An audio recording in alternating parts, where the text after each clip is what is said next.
Olá família, paz e graça, povo de Deus, família Mesa Preparada, que privilégio. Nós estamos aqui numa trajetória de reflexão sobre um tema muito relevante, essencial mesmo para a nossa meditação, para a cura do nosso coração. Quando Jesus está no alto monte, devolvendo-nos a perspectiva, libertando-nos da expectativa. Então nós estamos exatamente agora, a gente vem fazendo essa reflexão enquanto fazíamos a travessia para Patmos, na ida e na volta. E agora nós estamos aqui em Pérgamo, viemos à Acrópole de Pérgamo, que é o lugar alto, o monte. E aqui há uma praça onde o povo se reunia. E aproveitando esse ambiente, essa referência de lugar alto, a gente ainda compartilhava com o grupo aqui que nós estamos viajando juntos, que o monte ele pode ser um lugar mesmo de separação do pensamento.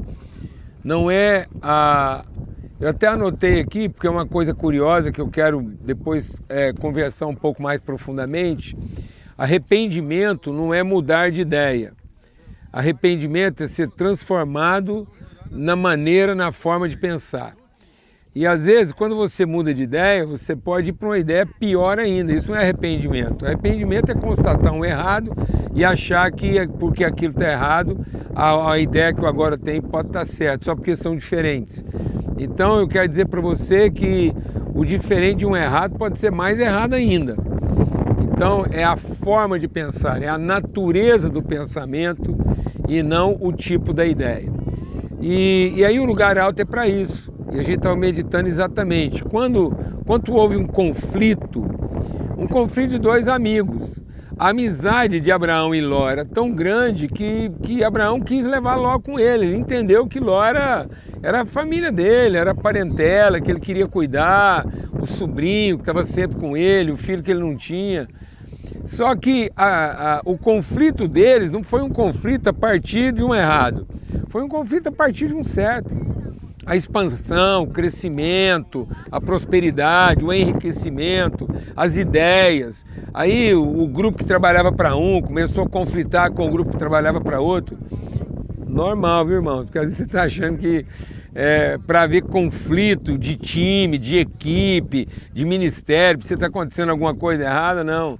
Às vezes os piores conflitos vão acontecer exatamente porque está dando tudo certo.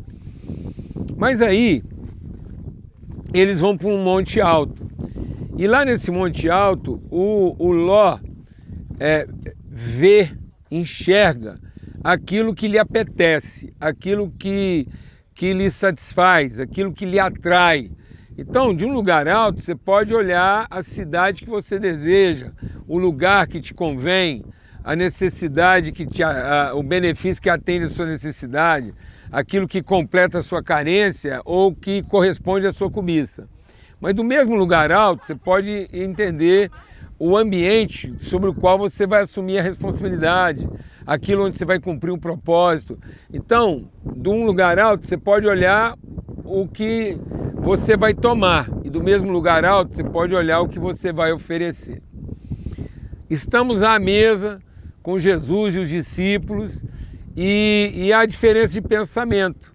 A mesma mesa, o mesmo mestre, o mesmo ambiente, a mesma casa, o mesmo pão, o mesmo vinho, leituras e formas de pensamento totalmente distintas. Nessa mesa está Judas, o traidor.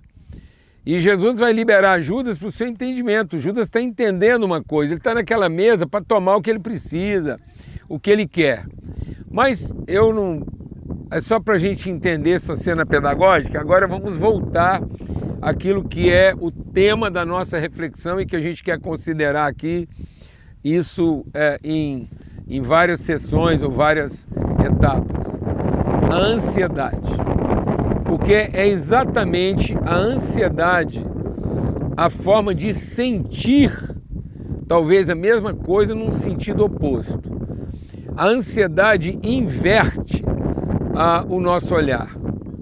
É por isso que a palavra de Deus diz que a ansiedade faz com que os nossos olhos fiquem cegos em trevas. É o jeito de você olhar, é a distância da qual você olha, é o ponto de vista do qual você percebe. Então, nesse ambiente, nós temos João muito próximo, João buscando intimidade e Pedro querendo entender. E aí Jesus faz essa declaração: aqui, nessa mesa, nesse lugar, colocando a mão comigo no mesmo prato, está o meu traidor.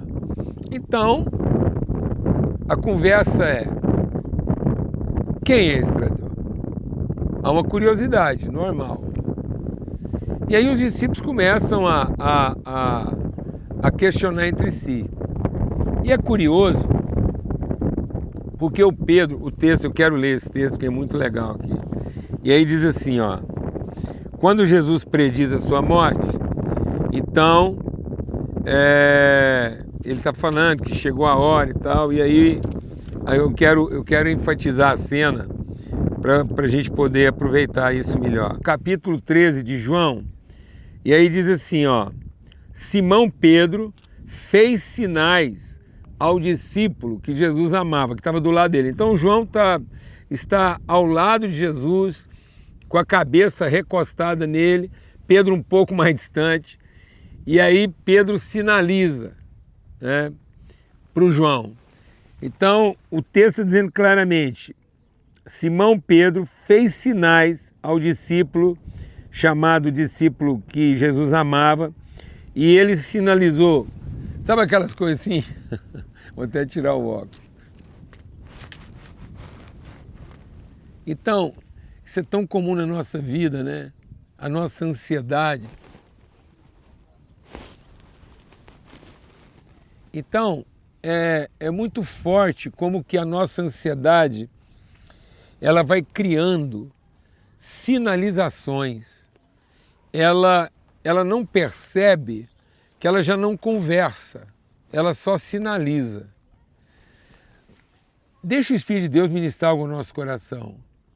Será que nossa liturgia não está carregada mais de sinais do que de conversa?